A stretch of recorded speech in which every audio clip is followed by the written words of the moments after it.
আমি আলোচনা কৰি আছিলোঁ DLA থাৰ্ড ছেমিষ্টাৰৰ paper cognition learning and socio' cultural কণ্টেক্সটৰ 2022 চনৰ পেপাৰখন আৰু যিটো আগৰ ভিডিঅ' আছিলে তাত মই 1 নম্বৰ প্ৰশ্নকেইটা আলোচনা কৰিছিলোঁ।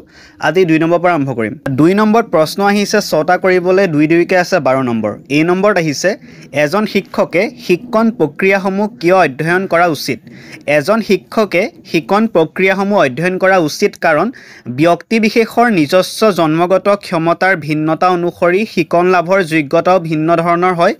শিক্ষণ প্ৰক্ৰিয়াসমূহ ভালদৰে অধ্যয়ন কৰিলে শিক্ষকে শিক্ষাৰ্থীৰ শিক্ষণ ক্ষমতাৰ ওপৰত ভিত্তি কৰি পাঠদান কাৰ্য সমাধান কৰিবলৈ সহজ হয় আৰু শিক্ষাৰ্থীৰ বাবে অধিক ফলপ্ৰসূ শিক্ষণ অভিজ্ঞতা সৃষ্টি কৰিব পাৰে। 2 নম্বৰত প্ৰশ্ন আহিছে ইণ্টাৰপাৰ্চনেল বুদ্ধিসত্তাৰ দুবিধ বৌদ্ধিক সামৰ্থ্যতা উল্লেখ কৰা।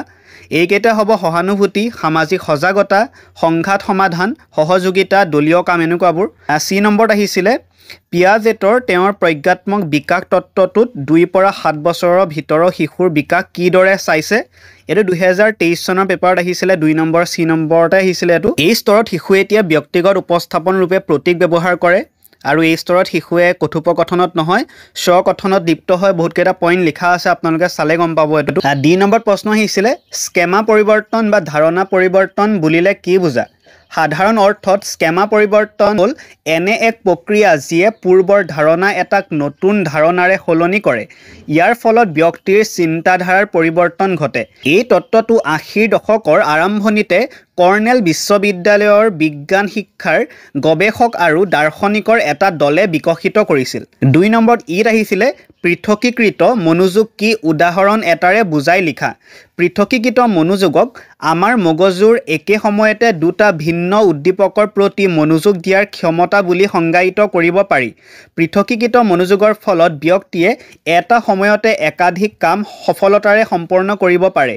এই জ্ঞানমূলক দক্ষতা অতি গুৰুত্বপূৰ্ণ কিয়নো ইয়াৰ দ্বাৰা আমি আমাৰ দৈনন্দিন জীৱনত অধিক কাৰ্যক্ষম হ'ব পাৰোঁ। উদাহৰণস্বৰূপে চৰিত্ৰ আৰু কাহিনীৰ লগতে বানান আৰু বিৰাম চিহ্নৰ কথা চিন্তা কৰি গল্প লিখা। 2 নম্বৰ Fত আহিছিলে শৈশৱকালৰ ধাৰণা গঠনত প্ৰভাৱ পেলোৱা যিকোনো এটা কাৰকৰ বিষয়ে চমুকৈ লিখা। মইতো বহলাই লিখা নাই। কাৰকবোৰ যিকোনো ধৰণৰ হ'ব পাৰে, যেনে পৰিয়াল হ'ব পাৰে, পৰিৱেশ হ'ব পাৰে। গতিকে ইয়াৰ এটা ওপৰতে আমি বহলাই লিখিব লাগিব। পিছত আছে 3 নম্বৰত 4টা প্ৰশ্ন কৰিব দিছে, 3-3কে আছে। প্ৰথমটো প্ৰশ্ন আহিছিলে সামাজিক আৰু সাংস্কৃতিক কাৰকে কিদৰে শিকনক প্ৰভাৱিত কৰে। বহুত ধৰণে প্ৰভাৱিত কৰে। প্ৰথম আমি ক'ব পাৰোঁ যে কল্পনা শক্তি বিকাশত প্ৰভাৱ পেলায়, স্মৃতি শক্তি বৃদ্ধিত প্ৰভাৱ পেলায়, সমস্যা সমাধানৰ ক্ষেত্ৰতো প্ৰভাৱ পেলায়, তাৰ লগতে তুলনা কৰা ক্ষমতা, সময়ৰ ধাৰণা বহুতখিনি ওপৰত প্ৰভাৱ পেলায়। পইণ্টকেইটা মই অলপ বহলাই আলোচনা কৰিছোঁ। যেনে কল্পনা শক্তি বিকাশত শিশুৰ কল্পনা কৰিব পৰা যিটো শক্তি থাকে সামাজিক আৰু সাংস্কৃতিক পৰিৱেশৰ ওপৰত যথেষ্ট নিৰ্ভৰ কৰে। এটি শিশুৱে সদায় দেখি থকা বস্তুবোৰৰ এটা কাল্পনিক ছবি মানসপটত আবদ্ধ কৰি লয়। এজন চহৰত বাস কৰা শিশু আৰু এজন গাঁৱত বাস কৰা শিশুৰ যিটো কল্পনা কৰা যিটো শক্তি সেইটো পৃথক পৃথক হ'ব।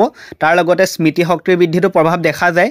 3 নম্বৰ বিত আহিছিলে 5ম শ্ৰেণীৰ ছাত্ৰক গণিত বিষয়ত ভগ্নাংশ শিকিবলৈ অভিৰুচিত কৰিব পৰাকৈ কিদৰে এটা পৰিৱেশ সৃষ্টি কৰিবা।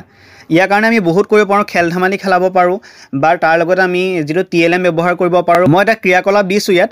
ছাত্ৰ ছাত্ৰীসকলৰ মাজত কিছুমান বস্তু বিতৰণ কৰিবলৈ দিব পাৰি। বস্তুখিনি এনেদৰে দিব লাগিব যাতে তেওঁলোকে ভাগ কৰিব পাৰে। উদাহৰণস্বৰূপে 8জনীয়া যদি এটা শ্ৰেণী থাকে তাত আমি 2টা আপেল 4টা কমলা দিব পাৰোঁ।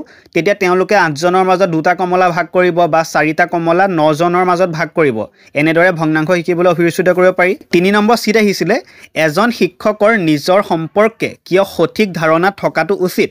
এজন শিক্ষকৰ নিজৰ সম্পৰ্কে সঠিক ধাৰণা থকাটো অতি গুৰুত্বপূৰ্ণ কিয়নো তেতিয়াহে তেওঁ নিজকে অধিক নিপুণ কৰিবলৈ বা শিক্ষাদান কাৰ্য উন্নত কৰিবলৈ সক্ষম হ'ব। তাৰ লগতে তেওঁ আত্মসচেতন হৈ থাকিব। যিসকল শিক্ষকে নিজৰ সবলতা আৰু দুৰ্বলতাসমূহ বুজি পায় তেওঁলোকে ছাত্ৰ ছাত্ৰীৰ প্ৰয়োজনীয়তাসমূহ ভালদৰে পূৰণ কৰিবলৈ নিজৰ পাঠদান পদ্ধতিসমূহ তৈয়াৰ কৰিব পাৰে। তাৰ লগতে তেওঁ আত্মবিশ্বাস বৃদ্ধি হয়। যদি নিজৰ বিষয়ে তেওঁ জানে বা নতুন জ্ঞান আয়ত্ব কৰিবলৈ সদায় তেওঁ প্ৰস্তুত হৈ থাকিব যদিহে তেওঁ নিজৰ দুৰ্বলতাসমূহ চিনি পায়। 3 নম্বৰ ডিত আহিছিলে প্ৰাথমিক পৰ্যায়ৰ এজন শিক্ষক হিচাপে ছাত্ৰ ছাত্ৰীক নিজৰ যত্ন ল'ব পৰাকৈ কিদৰে নিৰ্দেশনা দিবা। প্ৰথমে আমি কিদৰে পৰিষ্কাৰ পৰিচ্ছন্ন হৈ থাকিব লাগে সেই বিষয়ে আমি তেওঁলোকক নিৰ্দেশনা দিব পাৰোঁ যে খোৱাৰ আগত বা খোৱাৰ পিছত পৰিষ্কাৰকৈ চাবোনেৰে হাত ধুব লাগে, খোৱা বস্তুবোৰ সদায় ঢাকি ৰাখিব লাগে, কাহ বা হাঁচি মৰাৰ সময়ত মুখখন ঢাকি ৰাখিব লাগে। তাৰ লগতে স্বাস্থ্যসন্মত খাদ্যভাগৰ কথাও ক'ব পাৰোঁ আমি যে সুষম আহাৰ আমি খাব লাগে, জাংক ফুড বেছি খাব নালাগে, শাৰীৰিক কাৰ্যকলাপ যেনেকৈ যোগাভ্যাস কৰাব পাৰোঁ, খেল ধেমালি খেলাব পাৰোঁ বা তাৰ লগতে আমি জিৰণি ল'ব লাগে, সেইবোৰ বহুত কথা আমি শিকাব পাৰোঁ তেওঁলোকক। 4 নম্বৰ প্ৰশ্ন আহিছিলে আচৰণবাদ কি আৰু ইয়াক শ্ৰেণীকোঠাত কিদৰে ব্যৱহাৰ কৰিব পাৰি। 4 নম্বৰ আহিছে। এই প্ৰশ্নটো 2023তো আহিছিলে, তাত মই আচৰণবাদ কি সেইটো আলোচনা কৰিছিলোঁ। মই আজি বাৰু এখন কিতাপৰ পৰা মই আচৰণবাদৰ ওপৰত দি দিম নোটটা, আপোনালোকে চাই ল'ব পাৰিব, তাত বহুত ধুনীয়াকৈ আছে লিখা। 5 নম্বৰত আহিছিলে এজন ব্যক্তিৰ ধাৰণা বিকাশৰ ক্ষেত্ৰত বুদ্ধিসত্তাই এক গুৰুত্বপূৰ্ণ ভূমিকা পালন কৰে, কথাফাকিৰ যথাৰ্থতা নিৰ্ণয় কৰা।